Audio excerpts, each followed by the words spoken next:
Hi there, this is my latest book, Lily Steps Up.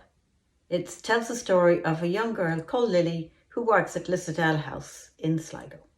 And I'm going to read you the first few pages. Spring 1914.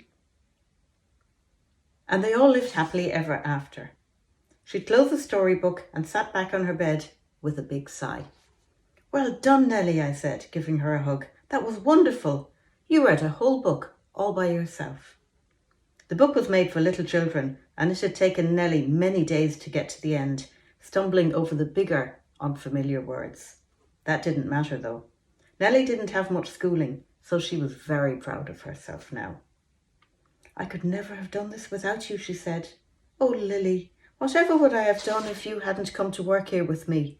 You've changed my life." I was embarrassed. It was true, I had taught her to read, but that was easy to do, as she was so clever and eager to learn. I wished I could do more to change her life, though. Sometimes I felt like crying when I thought of all the bad things that had happened to Nellie. After her mum and dad died when she was little, Nellie and her two sisters were sent to the workhouse. When they got there, Nellie was separated from her sisters, and she never saw them again. Now the poor girl had no idea where they were, or even if they were alive. That meant she'd no family at all to care for her or love her. But how could I fix that? I couldn't bring her mum and dad back. And how could a poor housemaid like me even begin to search for her sisters?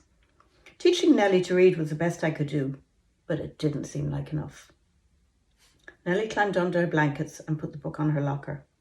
"I'm going to start reading it again tomorrow," she said, "and I'm going to read it every day until I can do all the pages without a single mistake." "Good idea," I said, as I put out the gaslight and climbed into my own bed. "And then I can get more books from the nursery and help you with those. Before long, you'll be reading the newspaper and all the big hard books in the library." "Thank you, Lily," she said sleepily, and a few minutes later I could tell from her breathing that she was fast asleep. I couldn't sleep as I thought back to my first days at Lissadell House many months ago. Back then, Nellie was grumpy and mean to me. Now I knew her better and understood why she had been like that. Nowadays, she was very sweet to me and rarely complained about anything. Nowadays, she was a very dear friend. Lissadell was Nellie's whole life, but I knew that deep down she wanted what I had. She wanted a family of her own. As I lay there in the darkness, I made up my mind that I was going to help my friend. Only I had no idea how I was going to do it. And that's the first few pages of Lily Steps Up.